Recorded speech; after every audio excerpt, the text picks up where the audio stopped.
Okay, next guys I'd like to bring up are the terrible trio, as I call them. Martin, Loic, and Marc, if you wouldn't mind joining us. I will let you guys talk about yourselves first, and then we'll go into Q&A. But what's interesting is, actually, we'll start with you, Martin. So you've actually created how many? 4 companies at this point? 8, but 4 in technology. 4 in technology. Okay, and the other 4? Just quickly, because I don't know about the other 4. The other 4 are urban capital that I started when my friends who were squatters in New York were thinking that it was cool to move to Tribeca and Soho and squat, and I said maybe it's cooler to get a permit and turn that into a business. And that was in the early 80s when I was a student. I also started an alternative energy company, which is building like 200 million euros worth of wind turbines and solar farms. I also started a biotech company in the 80s, which is now in Canada selling H-tests. And I can't forget the other one. But the ones that are relevant to this is the sign the ones of a that are true relevant to serial the crowd here in technology are Viatel, which I started in 1990, and when I sold it was worth 1.2 billion. I started Jastel, which is the second largest publicly traded telecom operator in Spain.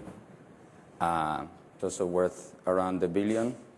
I started Ya.com, which I sold to Deutsche Telekom for 550 million, but they are now again sold it to Vodafone, like this week, for again 500 million.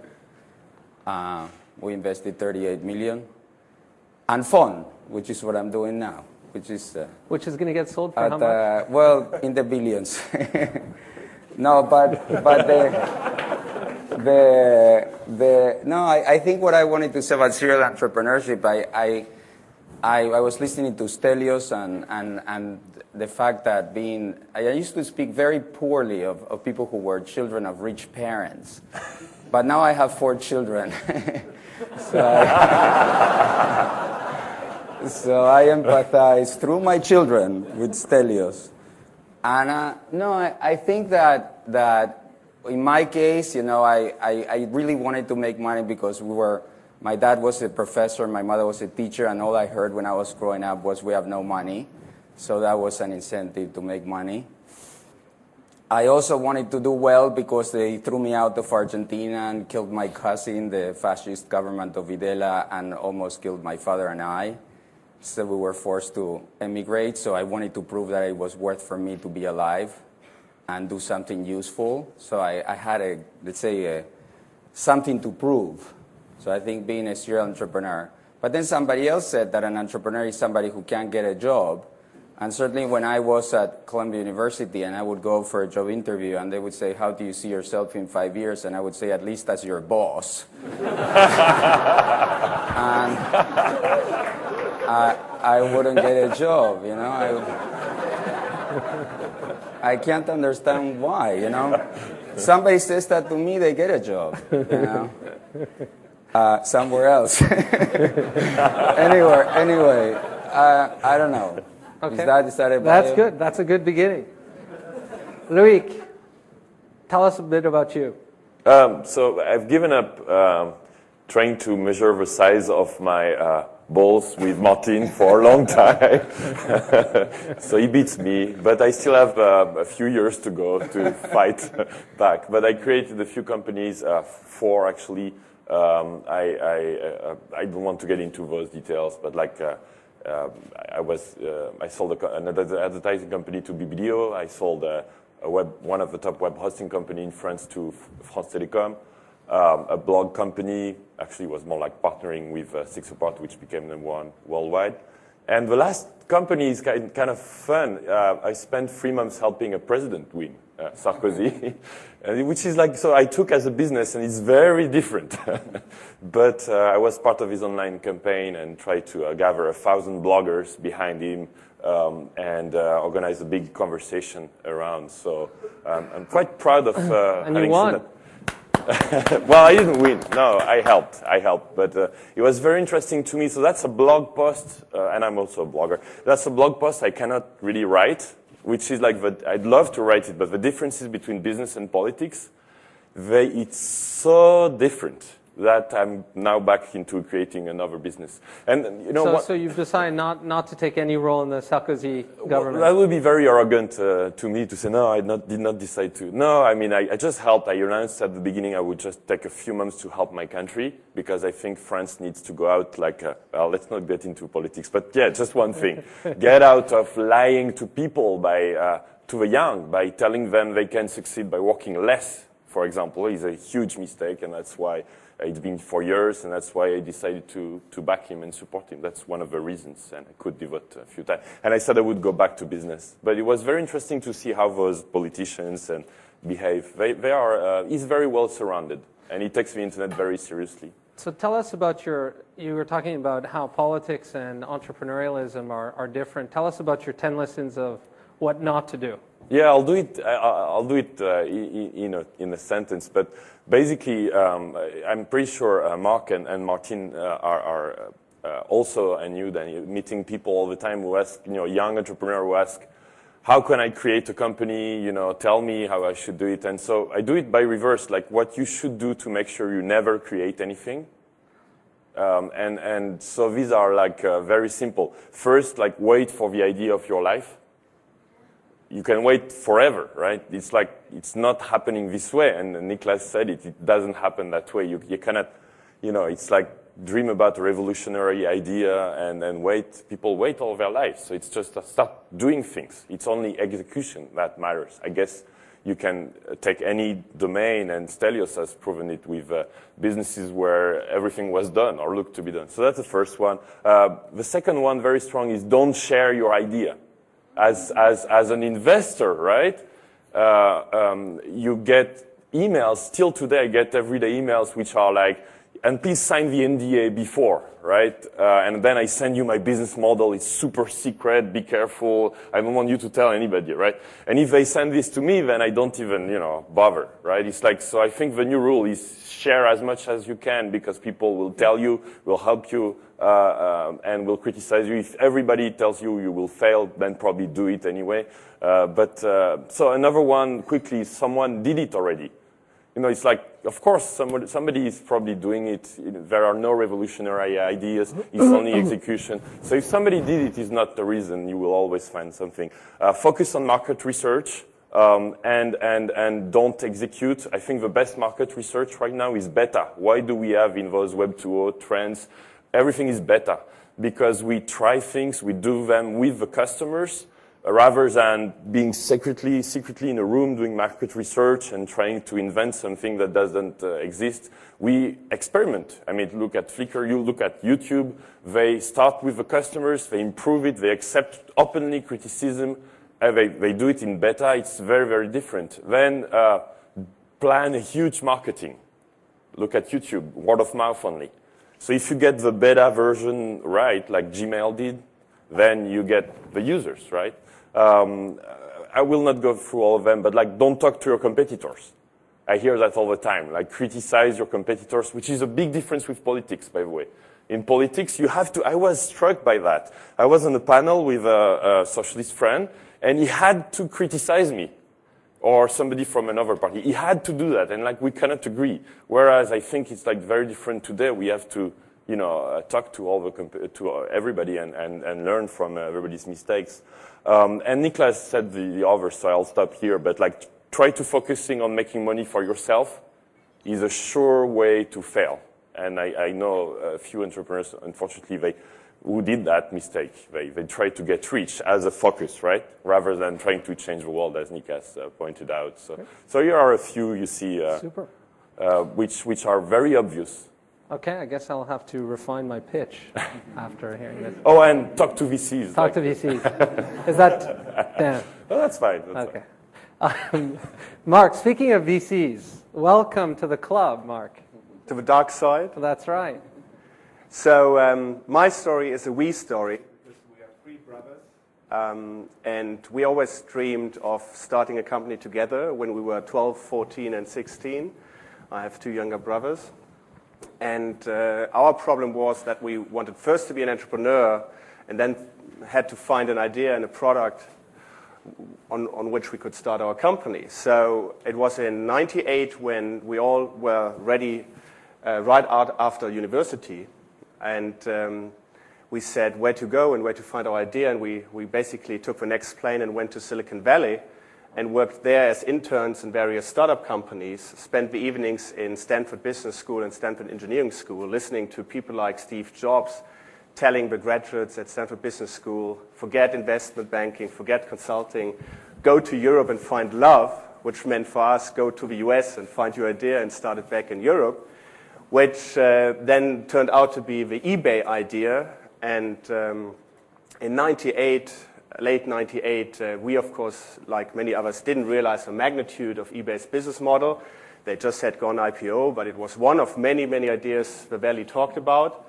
And so we went back in January 99, didn't have a clue where to get the programmers, the IT people to program the technology, didn't have a clue where to get the money to start the company, didn't have a clue where to find people to start the company. So bit by bit it came together, and in February 7, we started our online auction platform. We competed it with big companies like Bertelsmann and Metro, which is a big German retailer, and everyone told us, you have no chance, they will crush you, their budget is much bigger. And we said, well, we just go for it. If we don't manage to succeed, we will close it down in 6 months. We try to not lose too much money, but we give it a shot. What can we lose? We have good education, so probably we'll get a proper job afterwards, and we just tried. So we went for it. We became market leader within 3 months because we sold our own toys. We had liquidity on the market from day one. So my roller skates and my brother's bicycles and CDs were on the platform from day one. And others, of course, like the big managers from big corporations, don't do such stuff. So we were market leaders, and then eBay came, and Pierre Media, the founder of eBay, he obviously was our big hero from the Silicon Valley times. And 3 months into the game, right out of university, if then someone writes you a big check, you probably say yes. Well, we said yes, and it probably was one of the biggest mistakes, because eBay by now is the largest international marketplace. eBay Germany is the largest international marketplace for eBay, probably worth 10 billion by now. Some people say it's bigger than Amazon worldwide.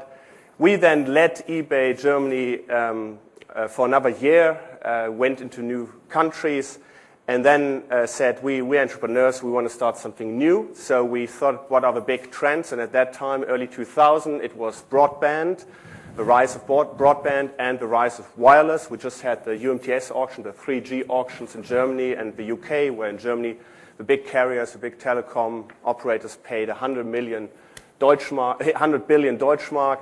So we thought, those guys, those big corporate guys, they probably don't know how to fill the big pipe, how to create content for the cell phone. So we said, why don't we try it? And we partnered with big German and now European electronic retailers and wanted to build the Yahoo for the cell phone. And it quickly turned out that people don't care about weather or stock prices or sports news on the cell phone, because you have that everywhere. You have it in the newspaper, on the radio, on TV, on the fixed line, internet. You don't need that on the cell phone. Maybe if you're on the road once a year, but you don't need it regularly. But there was one thing which caught our attention, and that were silly ringtones. Beep, beep, beep. Really horrible noise. No one liked it. We were just grown out of the target group, which is probably 16 to 24. And there were also these gray and green pictures. No one could really recognize what it meant. Is it a face or is it a character? And we said, well, people are willing to pay money for this kind of little entertainment, and it only works on cell phones. It doesn't work on a PC. It doesn't work on a TV. So we focused on this because we had the vision, and vision is probably too big a word, but we kind of saw that eventually it would turn into a real music file, and it would be the real MP3 or even MP4 quality, and it would be, with the pictures, it would be high-resolution colored screens. So for us, it was kind of obvious that down the road there would be more high-quality entertainment. And so we said, let's go for it. And Then we had this big discussions with the music labels, and you all know they are greedy, so they wanted the second you tell them that you make money with their stuff, they want basically all of it, and you probably have to pay on top of it. So we always said, we're not making a lot of money, we're not profitable, we're still building the business. So they gave us okay rates. But we then thought, why not try, since we lived in Berlin, and Berlin is probably one of the creative cities in Europe right now because there's cheap living space and many artists come to Berlin. We said, why not try to create our own ringtones? So I am happy to bring to you the original Crazy Frog, not localized to US standard, not censored. So we didn't cut off a little thing, which happened in the US, or which we had to. And please show them the movie in case someone has forgotten how it looks like. What's going on?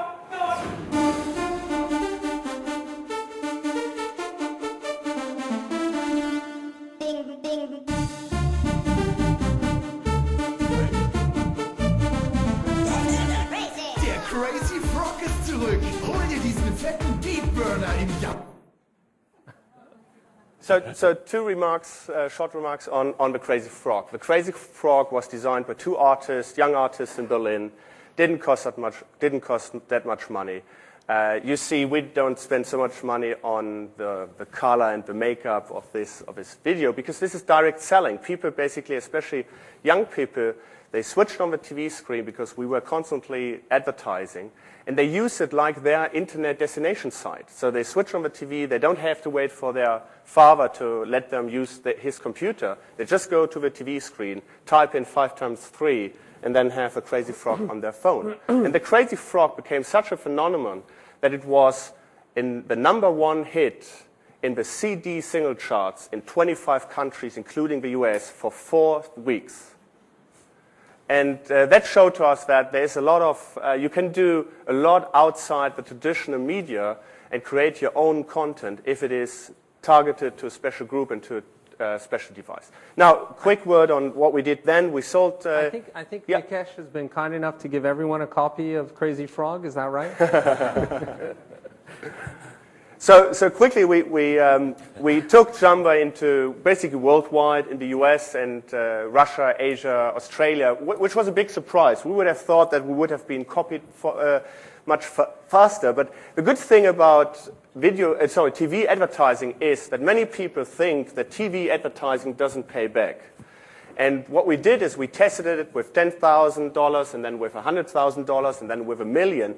And at some point in 2005, we spent $70 million in 1 quarter on TV advertising worldwide.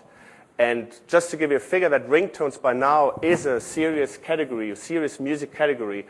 There are several hundred millions in turnover Jamba did in 2005 and is doing even more now. So Marc, let me just cut you off briefly there, because one of the things that interests me is that actually if you look at the mobile space for investing, there are very few consumer mobile successes. Right. I mean, Martin, you invented callback back in the 90s, but you haven't done any mobile actual play since then. You haven't created a mobile-related play since then. So I would love to get your thoughts on that. All of you are passionate about the internet. All of you are looking for big opportunities. Jamba was a great success, but we don't see many out there. Why is that? Well, I think that what we're doing at Phone is, if it's not mobile, it's nomadic. Let's say we built the largest Wi-Fi network in the world in a year, and we're adding like 20,000 hotspots a month, which is the size of T-Mobile Wi-Fi. But T-Mobile has Wi-Fi and it has mobile, right? And we only have Wi-Fi. Why? Because there's an international scam that's called GSM licenses. And if you have them, you're part of it. And if you don't have them, you're left out. And that's why there hasn't been so much, so many new things going on. But now there's Wi-Fi 802.11n, there's WiMAX, there's parts of the spectrum that haven't begun out. So in terms of telecom, I think finally the game is opening up.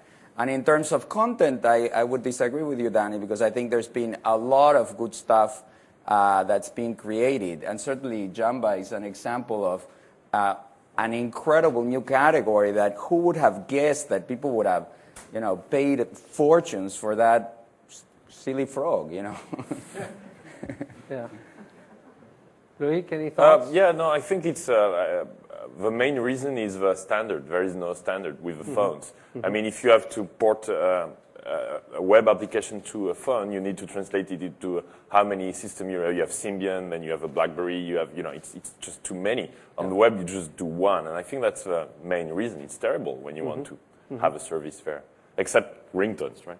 Yeah, I think the screen is just too small.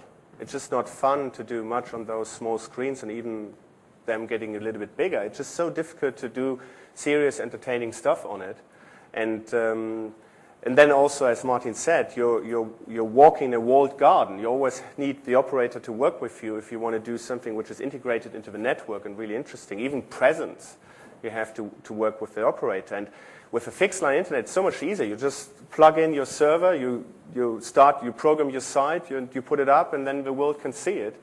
So we have not seen until today something besides ringtones and maybe video as the next generation of pictures, which has really caught attention in that space. GPS is probably bringing, I just saw yesterday the Nokia phone, the N95 with GPS built in, and then Nokia is providing this great location software, these great maps, etc. That is going to be a serious service which is going to be used. But I think in the end, we all like to use the internet either very efficient, and then the screen again is too small, or we would like to be entertained. And then again, the screen is too small, the capacity is not big enough. Plus, you have to work with big guys. I mean, what's also interesting is that the N95 was supposed to ship with Wi-Fi, and most operators have shut down the Wi-Fi capability. So surprisingly, there are 110,000 phones in the UK, contraband, that have Wi-Fi functionality. But there are millions that are out there that should have shipped with that and don't. So it's going to be an interesting sort of challenge and battle that goes on between the openness of Wi-Fi and the closed system of GSM. And I also think there was and is still too much hope for location-based services. I mean, who of us wants to walk down High Street and get a message every second? Come into McDonald's, you get a burger free, and come into Marks and Spencer's and you get a sandwich free, and you just don't want it. Yeah. But that's a big trend on mobile, which is happening, which is microblogging. So, how many of you know Twitter?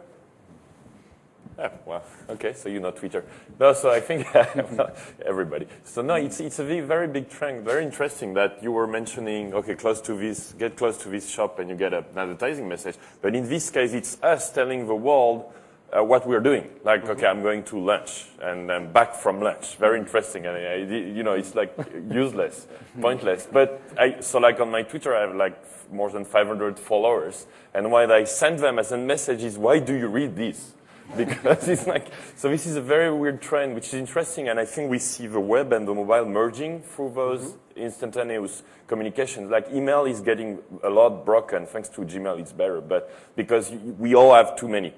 So here it's like, grab me now or never, right? Yeah. So it's a very interesting trend, which I think are making the both converging.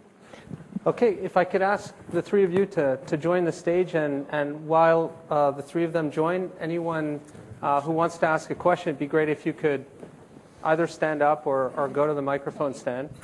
There's a question right here.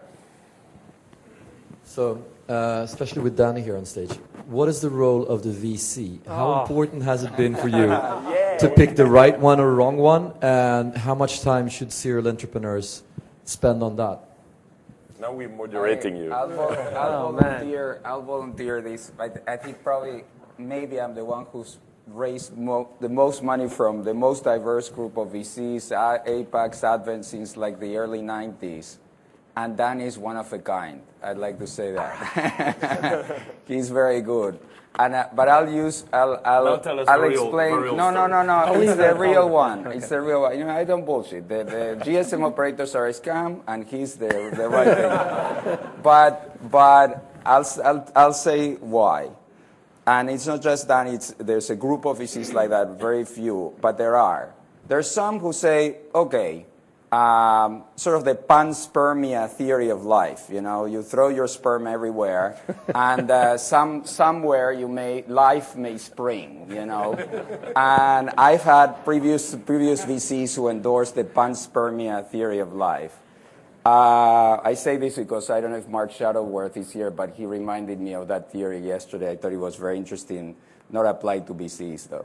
But there's the nurturing VCs, the VCs who are there and are helping you, are bringing you contacts, are giving you ideas, nurturing. So my advice to anyone who's starting a business is really interview your VC, like the people, like Eric says, Google interviews people with the LAX theory, that 6 hours at an airport stuck with them.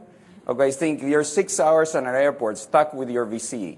Could you survive? Would you hate him? I think that's applicable. I'm very good at collecting coffee, getting you Jamba Juice in the LAX. That's the value add. You guys, if you I think the most important point, give color. That is why VCs still are interesting and matter to serial entrepreneurs, because I mean, let's face it, we all have been there, we've done it, we know what the challenges are, we could do it alone, we don't need a helping hand, which is certainly different when you do it the first time. Why serial entrepreneurs still need very good VCs like you, Danny. And there are very few in Europe, and there are actually also very few in the US, if you're honest.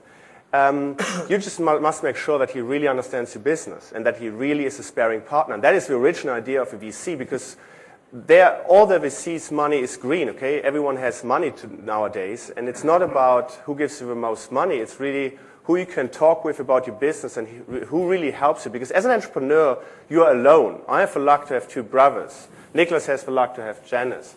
But if you're alone, even if you're 2 or 3 people, and you must make serious decisions and important decisions with basically no information at all, whether to go right or left. And if you then have a serious sparring partner who has seen many other businesses, in that kind of with that kind of important decisions, then it's great. That is exactly the guy you need, because there's no one else who can help you. Of course, you have friends, and of course, today I could call Martin and Loic and Nicholas and ask, but they probably will say, no, I have my own stuff, leave me alone. But if he is invested in my business, he is interested, and if then he's good, he probably will help me.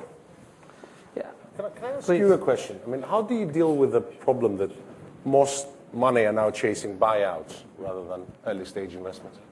I mean, the asset class is shifting. It's away from early stage investments into buying boots and buying TDC and that sort of size of deal. I'm very thankful of that. I'm very thankful. So you're one of a shrinking. Yeah.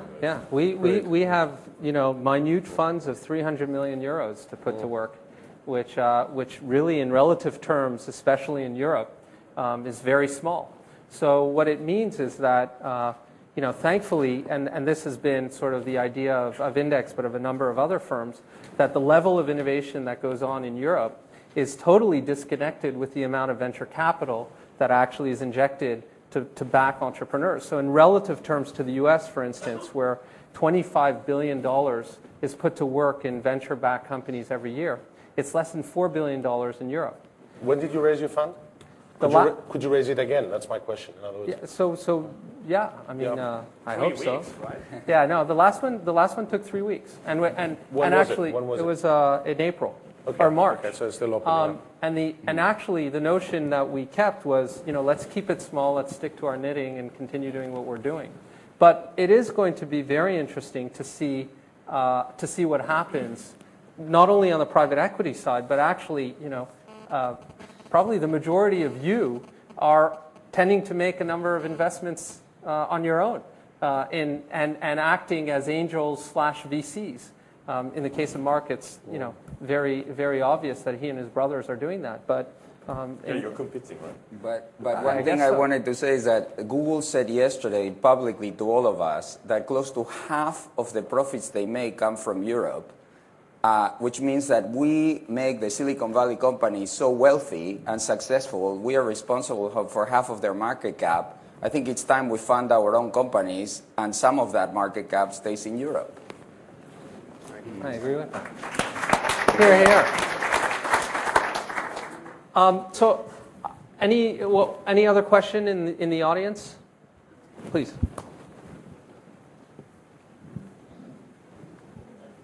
You mentioned when you were talking that when you start up a business, one of the big issues is there's a lot of big competitors or big companies already in those spaces.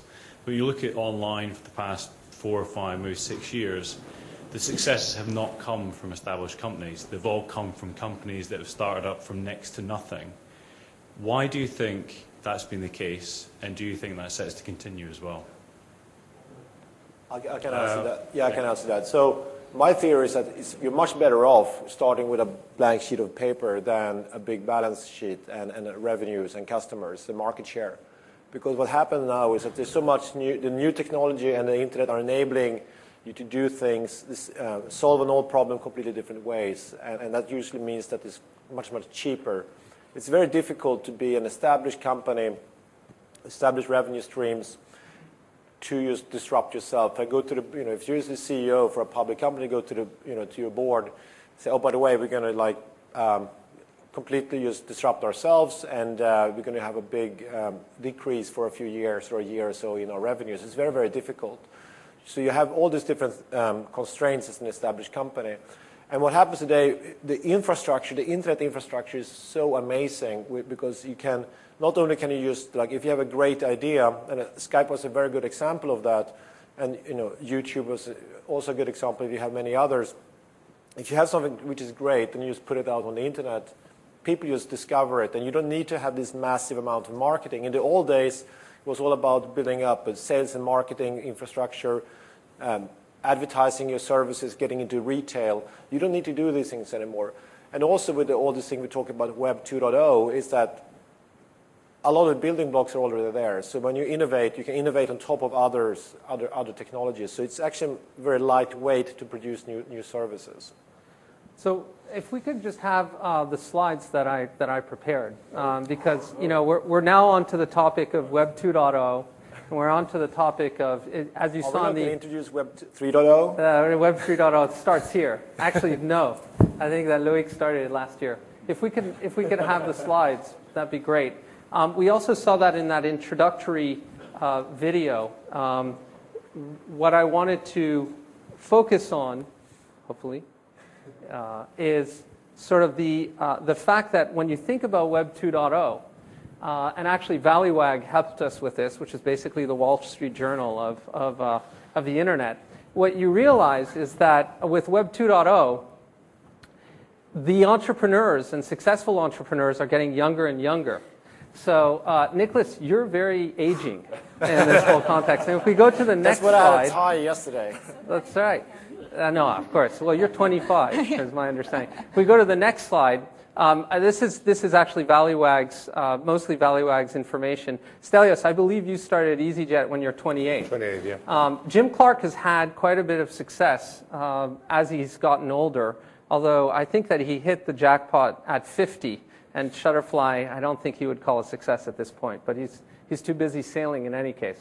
But the point, and if you see it on the next slide, I've actually done a visual, really showing you what I can do, just like that guy yesterday, the Swede. I can do slides too. Okay, that's it. We can take that one away. Thank you very much for showing them. But I did want to bring up the point about how do you continue to be entrepreneurial? How do you deal with the fact that there's some young punk who's actually making money on poker in his dorm room and starting a business that is looking at what you guys have done as success and want to take over what you have successfully done, in fact. Stelios, you start. It's a problem. That's it? The next innovation in travel is going to come from another 28-year-old, not me, probably. Public companies, the earlier question was, why don't great innovative ideas, disruptive ideas come from public companies? I have a bit of experience sitting on board of 2 public companies I created. And the whole system is designed to preserve money, not to go and risk it. And you're supposed to focus and you're supposed to only do what you're supposed to be doing. Otherwise, shareholders get very upset. And it's only during bubble years that you're allowed to go out and diversify. And exceptionally, companies are allowed to invest in an adjacent sector. And sometimes, we get catastrophic results as well. Enron. So at the end of the day, I think it is the next 28-year-old that's going to come up with the next idea because, we can't afford the time and, we have to preserve what we have. It's this jungle, isn't it? So It is a survival. I think that we're all too used to this new starting up businesses every 10 seconds. And if you think about some of our favorite brands in the world, like Coca-Cola, or what we were talking about yesterday in the advertising space, do not forget the power of your brand and the relationship with your customer. Sure, people are going to come up and try and copy you and do what you're doing. But if you focus on that end user and on what you're good at and what the relationship you have with your users, as long as you're converting them to come back yet time and again, and for them to tell their friends to come back, you can build a long-term brand. I don't think that we should be thinking in such short-term basis. But brands get built overnight. I mean, Martin was saying this yesterday, that Google is the most popular brand or the most valuable brand in the world. And I'd be curious to know how much Google has actually spent on marketing in its first 3-4 years to build that brand. But we have such an amazing service from them. That's right. That's right. Martin, any thoughts on the youth side? I Your kids think, are going to run I fun? think, yeah, no, I think it also depends on the rivals you pick and the fight that you pick and the environment in which you move in.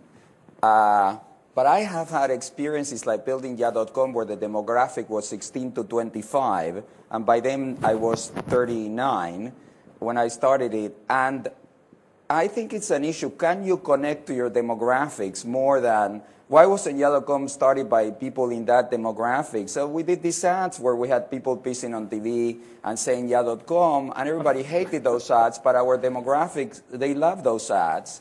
They like the idea of pissing on TV. And I think that, which was a subliminal message, go to the internet. You have a turtle one on YouTube. Yeah, the turtle ones. Yeah, we had those turtles, having sex. And it was, so the question is, how do you reach your demographics? Not how old are you. Can you connect to the people who you are talking to? And I guess Redstone, I don't know if the guy is still running Viacom. I was checking. But I mean, you can have guys in the 80s reaching kids who are teens. So the question is, can you connect to your demographics? Yeah. I think we have time for one or two last questions. Otherwise, you guys are probably all hungry. I would like to thank our fantastic panel.